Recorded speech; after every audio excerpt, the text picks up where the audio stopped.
Imagine trying to defend your defense budget, only to have a former army chief literally laughing at your answer. Well, that's exactly what happened on this week's BBC Question Time. And trust me, it was uncomfortable to watch. Labour's Nick Thomas Simons found himself in a tight spot as the conversation turned to defence spending. This wasn't just any ordinary Question Time episode. It was a special edition focused on Vladimir Putin's invasion of Ukraine and ongoing US-Russia peace talks. Also on the panel, Donald Trump campaign advisor Jan Halper-Hayes, Ukrainian politician Lysia Vasilenko, former Defence Secretary Ben Wallace. In terms of the immediate need that Nick is talking about, in the budget, the Chancellor announced an additional £2.8 billion to defence.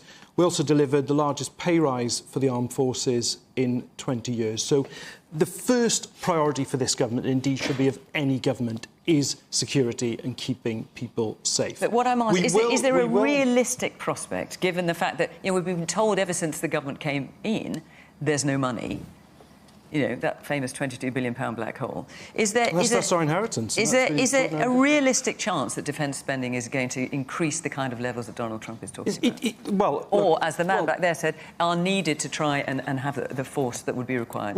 This government will do what is necessary to keep people safe. Firstly, we will set out that path to 2.5% of GDP being spent on defence this spring. There's then a wider question here about defence, not just the amount we're spending, but how we are spending it most effectively.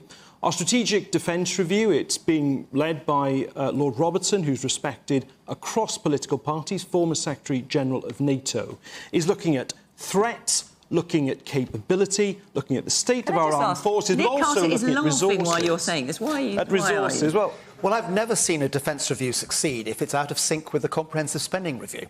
Can I just to reassure Nick just for a moment there, on the comprehensive spending review is also coming in June. Which is about all government spending across departments. Absolutely, to Nick's point. So you do have, first of all, that strategic defence review, which will be looking at resources, both the amount we need to spend to keep people safe, but also how effectively it is spent as well, with also the comprehensive spending review in June. But this government will do what is required to keep people safe. And Wallace? He didn't hold back one bit. And earlier this week, he went even further, accusing Donald Trump of pushing Russian propaganda. Speaking to LBC, Wallace mocked Trump's recent Ukraine comments, saying, "Well, I know Mar-a-Lago is quite close to Disney World, but that was pure Disney, in both facts and reality." Wallace wasn't done. He warned that the UK can't keep relying on the US to defend European interests. Instead, Britain must take greater responsibility for its own security. His words were clear: to lead is to choose.